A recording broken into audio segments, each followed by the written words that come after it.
I'm going to talk to you about some stuff that's in this book of mine that I hope will resonate with other things that you've already heard, and I'll try to make some connections myself in case you missed them. But I want to start with what I call the official dogma. The official dogma of what? The official dogma of all Western industrial societies. And the official dogma runs like this. If we are interested in maximizing the welfare of our citizens, the way to do that is to maximize individual freedom. The reason for this is both that freedom is in and of itself good, valuable, worthwhile, essential to being human, and because if people have freedom, then each of us can act on our own to do the things that will maximize our welfare, and no one has to decide on our behalf. The way to maximize freedom is to maximize choice. The more choice people have, the more freedom they have, and the more freedom they have, the more welfare they have. This, I think, is so deeply embedded in the water supply that it wouldn't occur to anyone to question it. And it's also deeply embedded in our lives.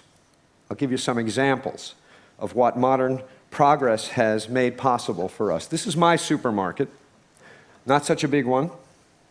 I want to say just a word about salad dressing. 175 salad dressings in my supermarket. If you don't count the 10 extra virgin olive oils and 12 balsamic vinegars you could buy to make a very large number of your own salad dressings in the off chance that none of the 175 the store has on offer suits you.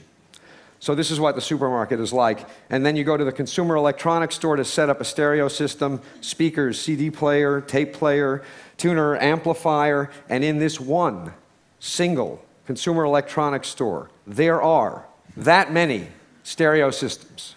We can construct 6.5 million different stereo systems out of the components that are on offer in one store. You got to admit that's a lot of choice. In other domains, the world of communications, there was a time when I was a boy when you could get any kind of telephone service you wanted as long as it came from Ma Bell. You rented your phone, you didn't buy it. One consequence of that, by the way, is that the phone never broke. And those days are gone. We now have an almost unlimited variety of phones, especially in the world of cell phones. These are cell phones of the future. My favorite is the middle one, the MP3 player, nose hair trimmer, and creme brulee torch. And if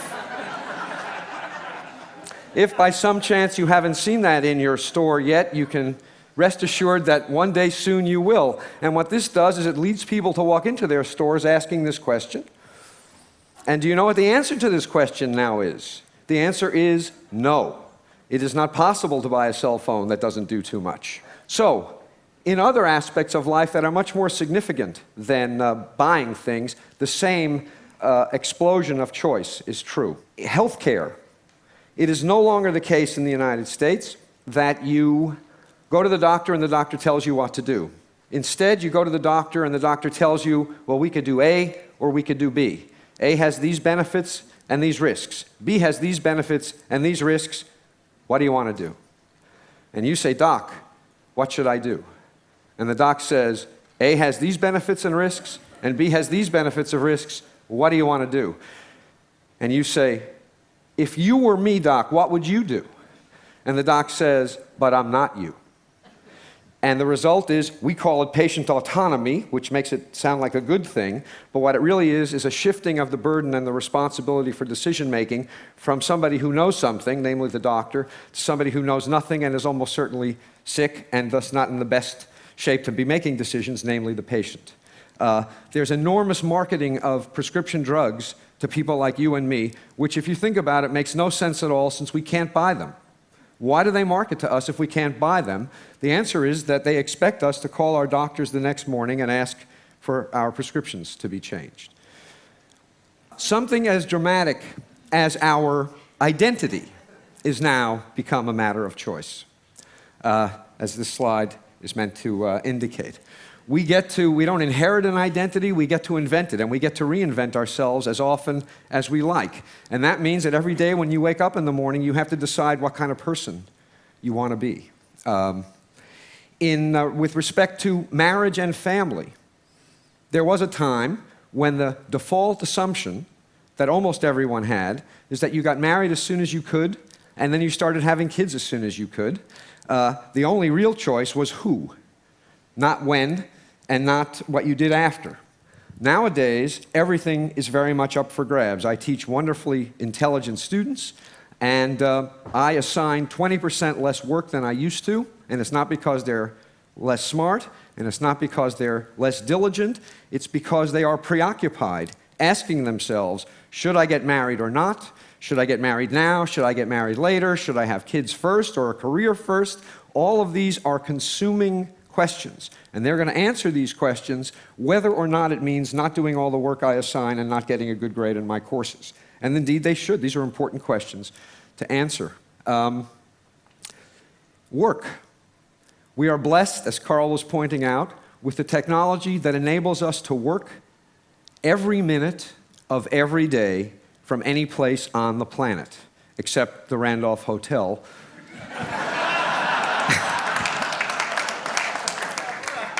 There is one corner, by the way, that I'm not going to tell anybody about where the Wi-Fi works. I'm not telling you about it because I want to use it.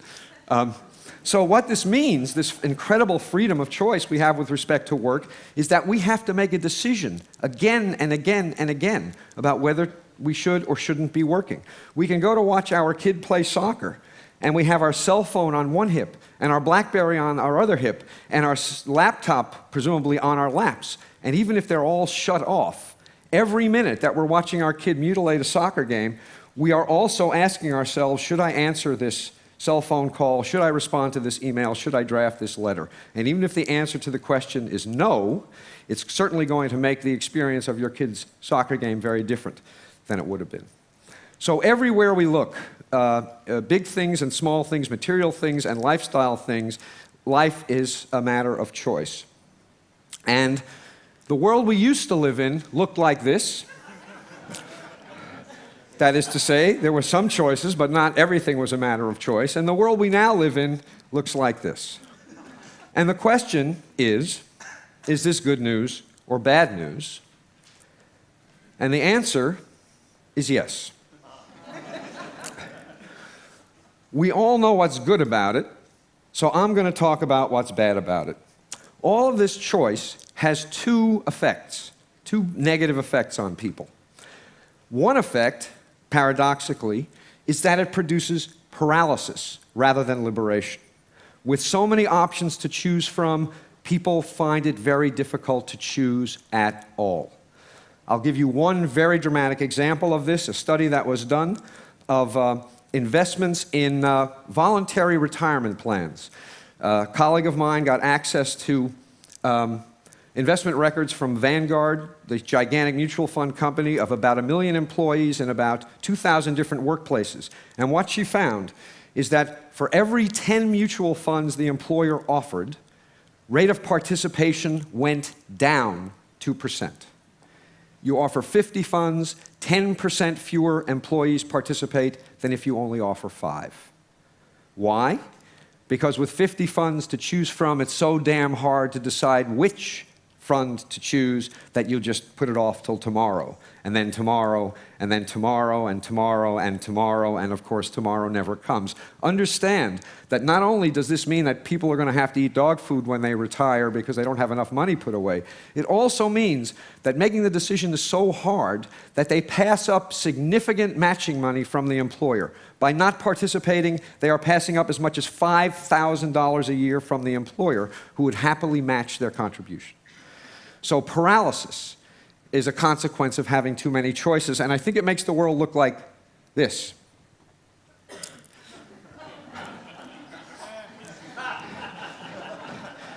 You really want to get the decision right if it's for all eternity, right? You don't want to pick the wrong mutual fund or even the wrong salad dressing. So that's one effect. The second effect is that even if we manage to overcome the paralysis and make a choice, we end up less satisfied with the result of the choice than we would be if we had fewer options to choose from.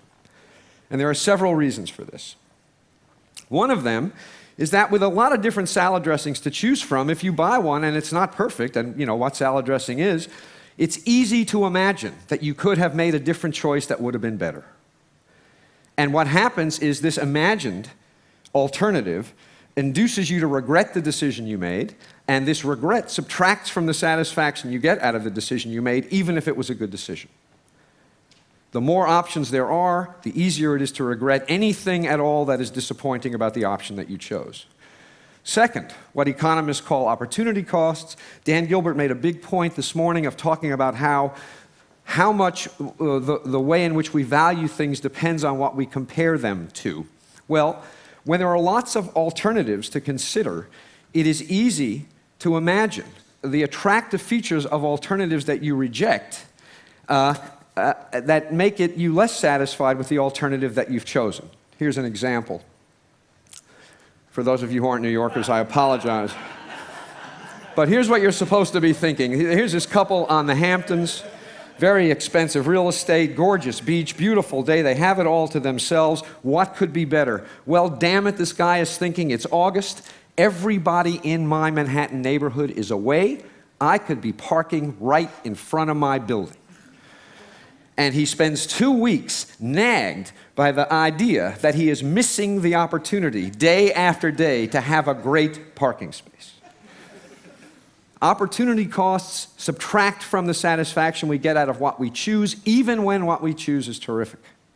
And the more options there are to consider, the more attractive features of these options are going to be reflected by us as opportunity costs. Here's another example.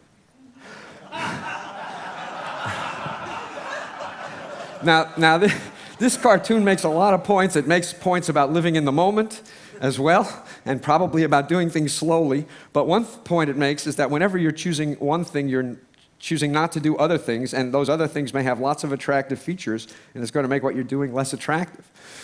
Third, escalation of expectations. This hit me when I went to replace my jeans. I wear jeans almost all the time. And there was a time when jeans came in one flavor, and you bought them, and they fit like crap, and they were incredibly uncomfortable, and if you wore them long enough and washed them enough times, they started to feel okay.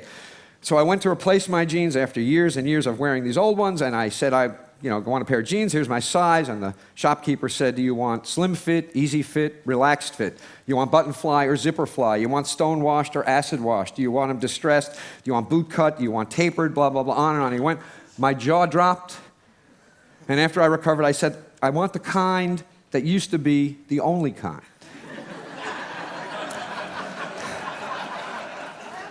He had no idea what that was. So I spent an hour trying on all these damn jeans, and I walked out of the store, truth, with the best fitting jeans I had ever had. I did better. All this choice made it possible for me to do better. But I felt worse. Why? I wrote a whole book to try to explain this to myself. The reason is, the reason I felt worse is that with all of these options available, my expectations about how good a pair of jeans should be went up.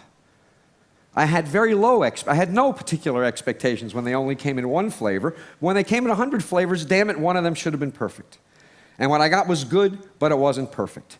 And so I compared what I got to what I expected, and what I got was disappointing in comparison to what I expected.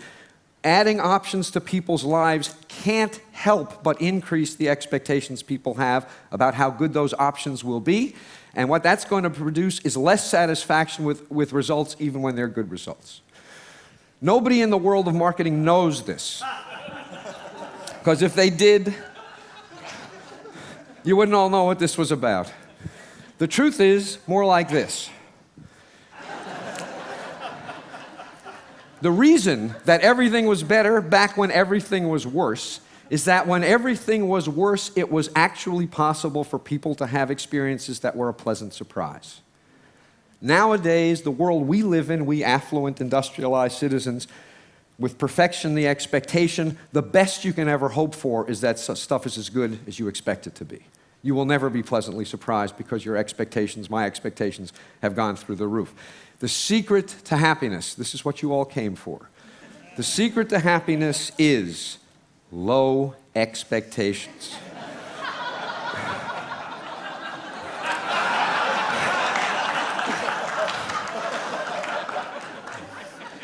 I want to say, just a little autobiographical moment, that I actually am married to a wife, and she's really quite wonderful. I couldn't have done better. I didn't settle. But settling isn't always such a bad thing. Finally, one consequence of buying a bad-fitting pair of jeans when there is only one kind to buy is that when you are dissatisfied and you ask why, who's responsible? The answer is clear. The world is responsible. What could you do? When there are hundreds of different styles of jeans available, and you buy one that is disappointing, and you ask why, who's responsible, it is equally clear that the answer to the question is you. You could have done better. With 100 different kinds of jeans on display, there is no excuse for failure.